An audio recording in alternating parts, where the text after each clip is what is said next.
Hey, it's James. Welcome back to the channel. I'm so glad you are here with us. Today, I want to cover Matthew 26, verses 6 through 13. I know this is a little bit different, and unfortunately, last night I was watching TV, fell asleep, woke up, it was 12:30. Normally, my schedule is Tuesday, Thursday, Saturday. So for this week, it'll be Wednesday, Friday, Sunday. So that's what we'll do. And yes, I am going to start the podcast back up again. We will start volume 2. The book's over there. And it'll be really, really good. That's volume 2 of Nick Needham's book, 2,000 Years of Christ's Power. So let's get to the text. Matthew 26, starting in verse 6. Now, when Jesus was at Bethany in the house of Simon the leper, a woman came up to him with an alabaster flask of very expensive ointment, and she poured it on his head as he reclined at table. When the disciples saw it, they were indignant, saying, "Why this waste? For this could have been sold for a large sum and given to the poor." But Jesus, aware of this, said to them, "Why do you trouble the woman? For she has done a beautiful thing to me. For you always have the poor with you, but you will not always have me. In pouring this ointment on my body, she has done it to prepare me for burial. Truly I say to you, wherever this gospel is proclaimed in the whole world, what she has done will also be told in memory of her." So, I think this is a very interesting story in the sense that Jesus took the time to not only recognize what this woman had done for him, but also to give her honor. So, as usual, I have 3 points. Point number 1 is that the disciples were indignant. Now, how does that apply to us today? You see, it's very interesting that oftentimes we get upset about something, or we think we're being indignant about something, but in reality, we're just reacting to something.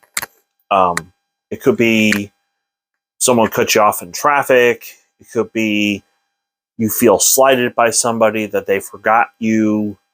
Whatever the case may be, there are going to be times in life when you feel like something should have happened in a different way. I often feel that way about sports. And, it's no secret I'm an Oklahoma State graduate. My team got beat 48-0 last Saturday. And there's not a whole lot I can do about it.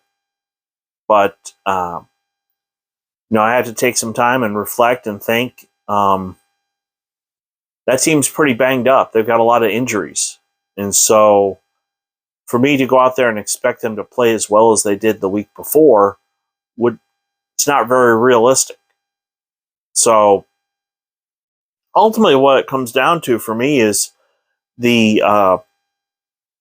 serenity prayer. God grant me the serenity to accept the things that cannot change, the courage to change the things that can, and the wisdom to know the difference. Had the disciples known this prayer, they would have been able to kind of reel in that raw emotion. But the problem is, and it's point number 2, it really boils down to our plans versus God's plan. We think things are supposed to go a certain way, and when they don't, a lot of times we can get upset. I don't talk about my day job here because the people that I minister to during the day, I need to protect their identity. I don't, it's they call it a HIPAA violation. It's a Healthcare Privacy and Protection Act or something. But I can tell you this. In 2021, in October of 2021, I was told that I was going to be extended for a year in Kansas City. When I came back from vacation, just a mini vacation over the New Year's Eve and New Year's Day break, I think we got like a 3-day, because I don't remember, but it ended up being a couple days off. And we come back first day of the new year on the job, and they're like, "Oh yeah, we're not extending you. In fact, we're going to give you a 2-week notice, and you'll be finished on the 13th." I'm like, "What?"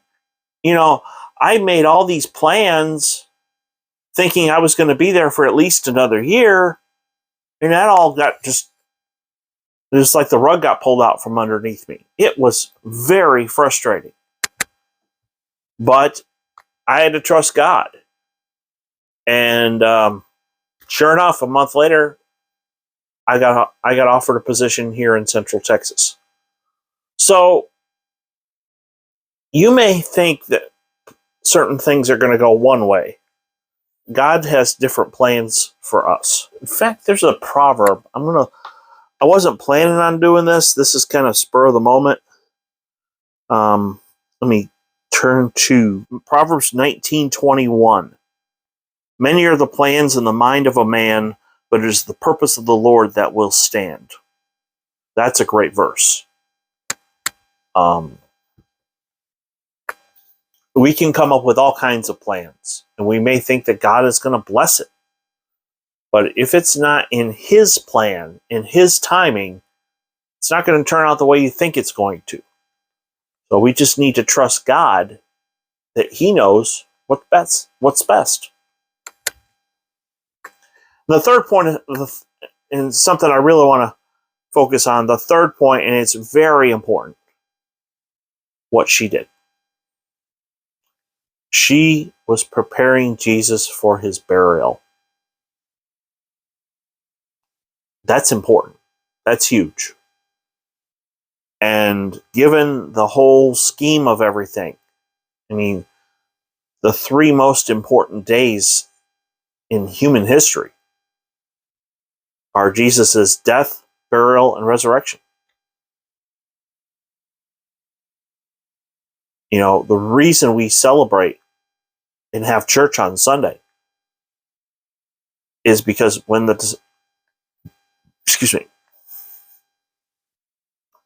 went to the tomb, they found it empty. And that's, even today, Jewish people will say that the disciple stole His body. The Muslims will say that Jesus didn't really die. It only looked like He did. They gave Him some medicine to make it look like He died, but He really didn't die. A lot of people don't like the idea that Jesus rose from the dead. But because of that, we have life. And we can trust that He's coming back again because of the fact that the tomb is empty. So what she did to prepare for that moment was very, very, it was very crucial. And Jesus stopped and said, what she's doing is very important, and she needs to be recognized. So,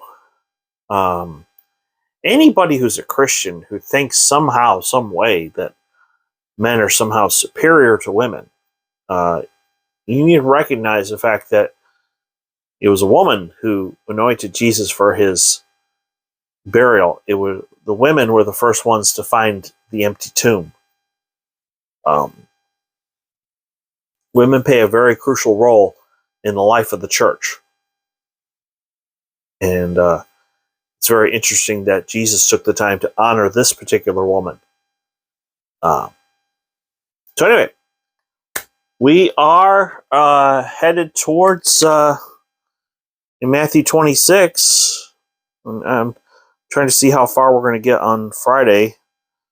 I'll probably cover verse 14 until verse 25. I don't want to take too big of a section because the part where he does the Lord's Supper, we'll do that next week. So I'm not trying to drag this out. I just don't want to rush through it. It's important stuff. So if you are new, please hit like and subscribe. This channel has grown slowly, but it's growing. And I'm confident that we'll get above 100 subscribers here real soon. So from the bottom of my heart, I want to say thank you for watching. And I love you guys. I appreciate you. I know this is, people are very busy and they have a lot on their plate. So the fact that you took the time to watch, I appreciate that. So I'm going out of town tomorrow night. I will be back Friday with another lesson. And until then, have a great day.